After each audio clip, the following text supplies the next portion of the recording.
تو لہٰذا پیارے آقا صلی اللہ علیہ وسلم عصر کی نماز کے بعد نماز نفل پڑھنے سے منع فرمایا، اور صحابہ کرام بھی اسی پر سختی سے عمل کرتے رہے اور کرواتے تھے۔ اس کی تصدیق حدیث مبارکہ کرتی ہے سیدنا عمر فاروق رضی اللہ تعالیٰ عنہ افسوس کرتے ہوئے اپنے یا اس شخص کے ہاتھوں پر مارتے جو نماز عصر کے بعد نماز نفل پڑھتا تھا، بلکہ سیدنا عمر فاروق رضی اللہ تعالیٰ عنہ اور سیدنا خالد بن ولید رضی اللہ تعالیٰ عنہ ان لوگوں کو درے لگاتے جو فجر یا عصر کی نماز کے بعد نفل پڑھتے تھے،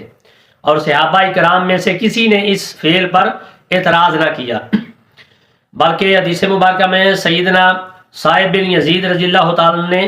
دیکھا کہ سیدنا عمر فاروق رضی اللہ تعالیٰ عنہ سیدنا مکندر رضی اللہ تعالیٰ عنہ کو اس لیے مارتے تھے کہ انہوں نے عصر کے بعد نماز پڑھی۔ تو پھر حدیث مبارکہ میں سیدنا عمر فاروق رضی اللہ تعالیٰ عنہ نے سیدنا زید بن خالد تابعی علیہ رحمہ کو بعد از عصر نفل پڑھنے کی وجہ سے دروں سے مارا۔ ایسے ہی سیدنا امیر معاویہ رضی اللہ تعالیٰ عنہ نے کسی کو بعد از عصر نفل پڑھتے دیکھا تو فرمایا تم لوگ ایسی نماز پڑھتے ہو کہ ہم پیارے آقا صلی اللہ علیہ وسلم کی صحبت میں رہیں، ہم نے پیارے آقا صلی اللہ علیہ وسلم کو یہ نماز پڑھتے نہیں دیکھا، بلکہ آپ صلی اللہ علیہ وسلم اس سے منع فرمایا کرتے تھے، یعنی عصر کے بعد اور صبح کی نماز کے بعد۔ تو سیدنا بطال علیہ رحمہ نے فرمایا کہ اس بارے احادیث متواتر ہے۔ المختصر بعد از نماز فجر، بعد از نماز عصر، غروب آفتاب کے بعد، مغرب کی نماز سے پہلے، اقامت شروع ہونے پر، جمعۃ المبارک یا عیدین کا خطبہ شروع ہونے پر، عین دوران خطبہ جمعہ و عیدین و حج و نکاح، اور جب فرض کا وقت انتہائی تنگ ہو اور فرض کے قضاء ہونے کا اندیشہ ہو، تو ان تمام صورتوں میں نماز سنت اور نماز نفل پڑھنا مکروہ ہے، لیکن نماز فرض، نماز قضاء اور قضاء فطر، نماز جنازہ اور سنت فجر اور سجدہ تلاوت ادا کرنا جائز ہے۔ محترم سامعین، طلوع فجر کے بعد سوائے 2 رکعت سنت کے ادا کوئی نفل نماز نہیں، یعنی کہ اذان کے بعد صرف 2 نفل سنت ہے، نماز نفل نہیں، نوافل پڑھنا مکروہ ہے۔ اور خود حدیث مبارکہ میں پیارے آقا صلی اللہ علیہ وسلم طلوع فجر کے بعد 2 رکعت سنت کے علاوہ کوئی اور نفل نماز ادا نہیں فرماتے تھے، اور نماز فجر و عصر کی آخری لمحات میں ادائیگی پر وقت نماز پڑھنا مقبول و افضل ہے، لیکن اگر اتنی تاخیر ہو جائے کہ نماز کا آخری وقت آ جائے تو بھی نہ پڑھنے سے پڑھ لینا اچھا ہے، کیونکہ حدیث مبارکہ میں ہے نماز فوت نہیں ہوتی جب تک کہ دوسری نماز کا وقت نہ آ جائے۔ حدیث مبارکہ میں آتا ہے جس نے آفتاب طلوع ہونے سے پہلے فجر کی 1 رکعت حاصل کر لی، اس نے فجر پا لی، وہ اپنی نماز پوری کر لے، یعنی اس کی نماز ہو جائے گی۔ اور جس نے سورج ڈوبنے سے پہلے عصر کی 1 رکعت پا لی، اس نے عصر پڑھ لی، وہ اپنی نماز پوری کر لے۔ مگر اس کے مقابل میں ایک جگہ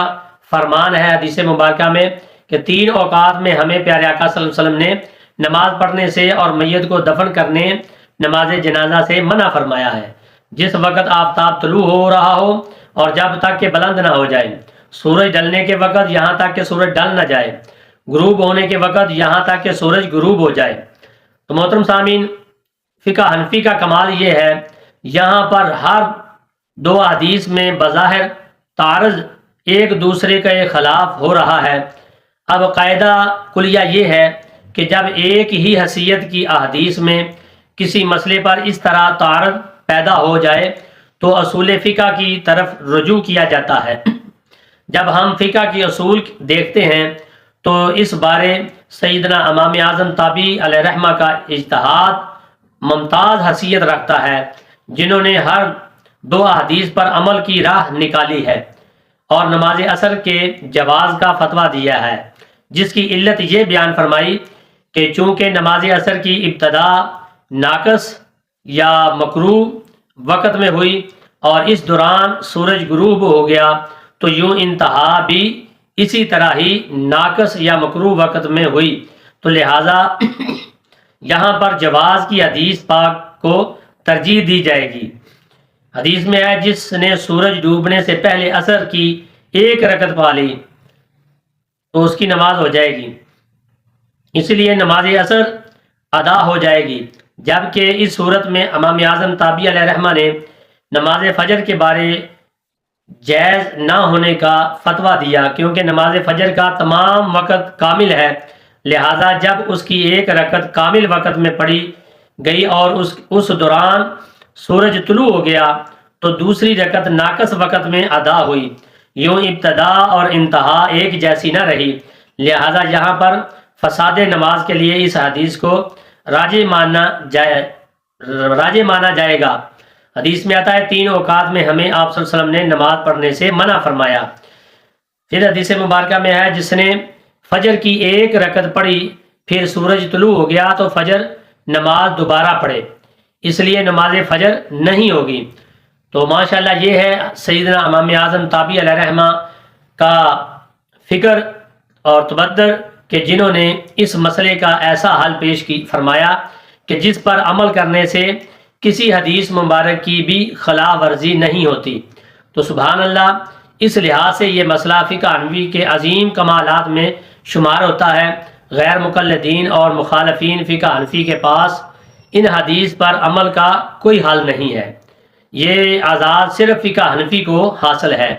یہ بھی یاد رکھیں کہ نماز شروع کی اور وقت نماز ختم ہونے کا اندیشہ ہو تو اب ثنا، تعوذ اور تسمیہ نہ پڑھے، تشہد میں درود پاک بھی اختصار سے صرف اتنا پڑھ لیں، اللہم صلی علی سیدنا محمد وعلی آلہ وسلم، اتنا پڑھ لیں اور سلام پھیر دیں، اور کوئی مختصر دعا پڑھ لیں یہ بھی اچھا ہے، یا بے شک رہنے دیں یا صرف تشہد پڑھ کر سلام پھیر دیں، نماز ہو جائے گی۔ مگر یہ رعایتیں تب ہیں جب کسی مجبوری سے نماز میں تاخیر ہو جائے۔ قصداً تاخیر کرنے والے کے بارے میں حدیث مبارکہ پیارے آقا صلی اللہ علیہ وسلم نے فرمایا یہ تو منافق کی نماز ہے کہ بے پرواہی سے بیٹھا رہا، سورج کو دیکھتا رہا یہاں تک کہ وہ زرد ہو گیا اور شیطان کے دونوں سنگوں کے درمیان ہو گیا تو نماز کے لیے کھڑا ہو گیا، 4 چونجے مار کر، فرمایا ٹھونگے مار کر نماز ختم کر دی، اور اللہ تبارک و تعالیٰ کا ذکر بھی اس میں بہت کم کیا۔ تو حدیث شریف میں آتا ہے وہ شخص ہرگز آگ میں داخل نہ ہوگا جس نے سورج طلوع ہونے اور غروب ہونے سے پہلے نماز پڑھی، یعنی فجر اور عصر کی نماز۔ تو لہٰذا چاہیے کہ نماز کو اسی وقت پڑھیں اور ادا کریں، کیونکہ حدیث میں آتا ہے کہ اللہ تبارک و تعالیٰ کے نزدیک سب سے محبوب عمل وقت پر نماز ادا کرنا ہے۔